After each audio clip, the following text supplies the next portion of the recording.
You're watching How Leap. Let's remove reposts from your Instagram profile. If you have reposted a reel or post to your own grid, go to your profile, find the reposted item, tap the three dots in the top right corner of that post. From the menu, select delete if it is a reel or archive if it is a static post. Confirm your choice.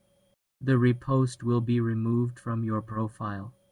To stop seeing reposts from other accounts in your feed, you can mute the account that shared it.